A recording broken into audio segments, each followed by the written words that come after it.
Monsieur le député de La Pelletrie. Merci, Monsieur le Président.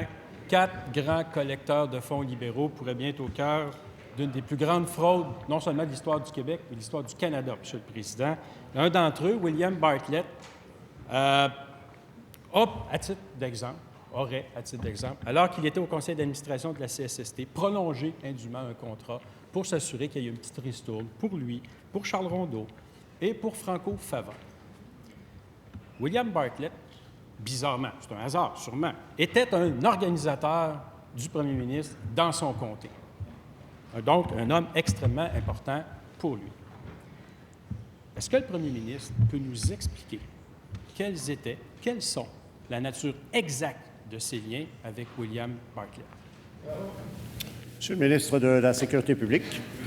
Je vais être obligé de me répéter, Monsieur le Président, mais peut-être que j'y mettrai un peu moins de passion, puisque la question a été posée un peu plus posément que celle de la députée Tachereau, en tout cas avec moins d'emphase, peut-être. Bon.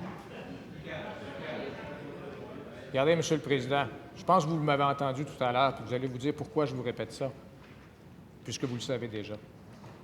Il y a, selon le reportage de Radio-Canada, une enquête de l'UPAC là-dessus. Il y a un dossier qui a été déposé au DPCP. Vous conviendrez, Monsieur le Président, qu'on ne va pas commenter là-dessus. Première complémentaire, Monsieur le député de La Pelletrie. Monsieur le Président, la réponse du ministre de la Sécurité publique, qui sert donc de bouclier humain au premier ministre, elle est inquiétante. Parce que je comprends donc que les liens entre le premier ministre et William Bartlett sont sous enquête de l'UPAC. C'est ça sa réponse. Est-ce que le premier ministre peut nous confirmer que ces liens, qu'il a rencontré l'UPAC parce que l'UPAC s'intéressait à ses liens avec William Bartlett, parce que c'est ça que son ministre vient de dire. S'il vous plaît. Monsieur le ministre de la Sécurité publique. Monsieur le Président, le reportage nous dit qu'il y aurait enquête de l'UPAC et un dossier déposé au DPCP. Le bouclier dont parle le député de la seconde opposition, de La Pelletrie, le bouclier dont on parle, c'est la distance, c'est la séparation des pouvoirs dans notre société, entre la police, la justice et le gouvernement. C'est ça le bouclier. C'est ça le bouclier qu'on défend. C'est ça le bouclier qu'on défend dans ce dossier-là. Et c'est ça le bouclier qu'on va défendre aussi dans le cas de la préservation de la liberté de la presse et de la protection des sources avec les mesures qu'on a annoncées cette semaine. Ce bouclier, Monsieur le Président, est très important et on va le défendre. Deuxième complémentaire, Monsieur le député de La Pelletrie. Pas sûr que c'est nos institutions que vous êtes en train de protéger, Monsieur le Président. Monsieur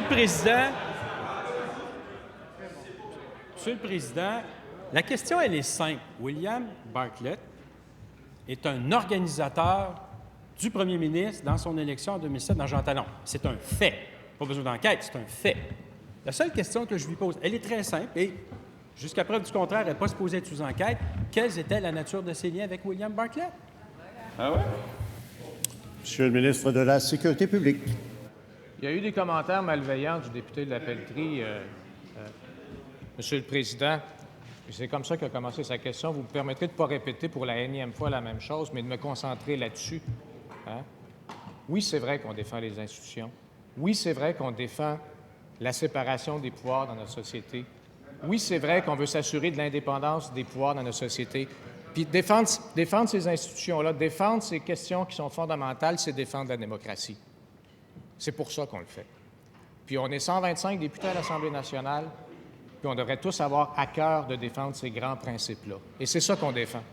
Et c'est ça qu'on va continuer de défendre. Et j'espère, Monsieur le Président, qu'on partage tous cette même vision.